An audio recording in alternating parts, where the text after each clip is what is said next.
I'm still very early in this journey of contentment, and there's a lot that I'm learning exploring these new ideas. Existentialism was one of the first philosophies I came across when I found this interest in alternative ways of thinking.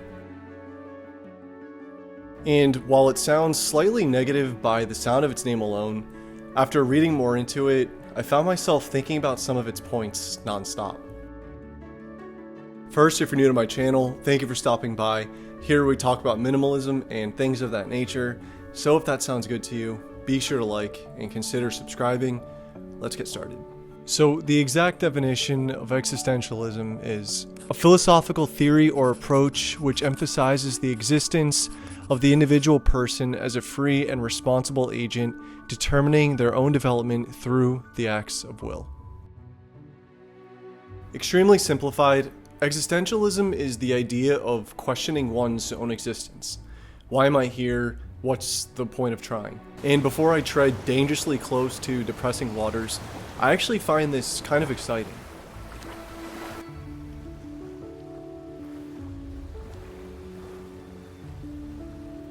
I want to start by explaining exactly what an existentialist believes.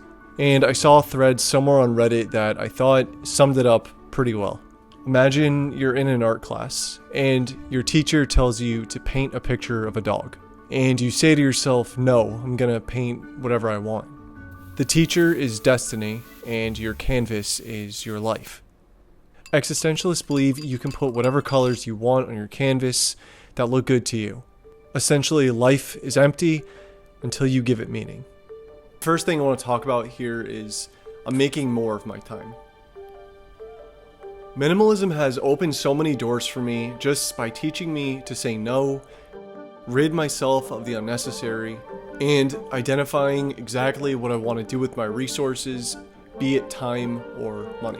Existentialism is teaching me to do the same thing, but in a slightly different way. While the existentialist accepts there might not be a real reason for anything, it kind of makes me want to try and find one.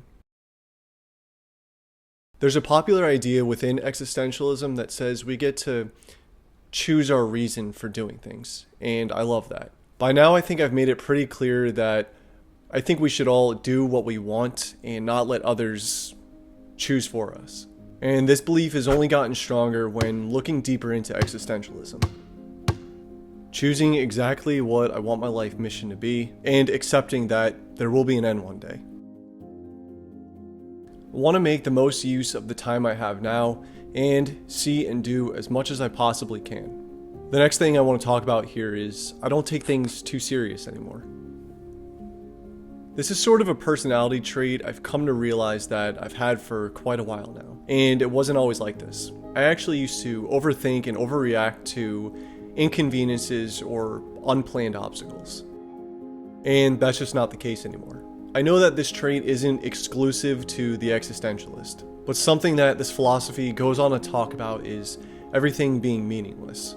And no sugarcoating it, just exactly that. But can that be more of a good thing than a bad thing?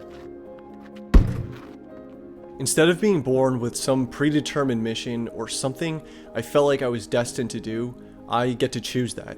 And I could change it again and again if I wanted. I think we as a society are very much in the loop of feeling like we were meant to do something. And I was really no different until recently. Living with this idea of not taking myself too seriously has alleviated the pressure of today for a better tomorrow, and in other words, just live more presently. And the last thing I want to go over here is accepting uncertainty. Something I talked about a few videos ago was eliminating expectations. And I think this goes hand in hand with that. Accepting that the unplanned or unwanted might happen. I find comfort in that because it's allowed me to let go of the idea that my world will end if something unplanned happens. Most of my fear or stress is built on the foundation of something that only exists in my imagination, without any rational reasoning. I used to hate being told to look at the bright side because I found it very insincere. But that's not the case anymore, and maybe it's because I changed my definition of it. When reading into existentialism, the word absurdity kept coming up again and again, and I wasn't quite sure what it meant, at least in this context. Now, I quite literally think it means the absurdity of our own existence. how lucky we are to have this one life and choose, for the most part at least, exactly what we do with it. In the end, it seems like a lot of these ideas I talk about in these videos have some things in common. Don't put energy where it's not deserved, be a good person, and make the most of your time. The fact that these points come up in all these different philosophies show just how important they actually are.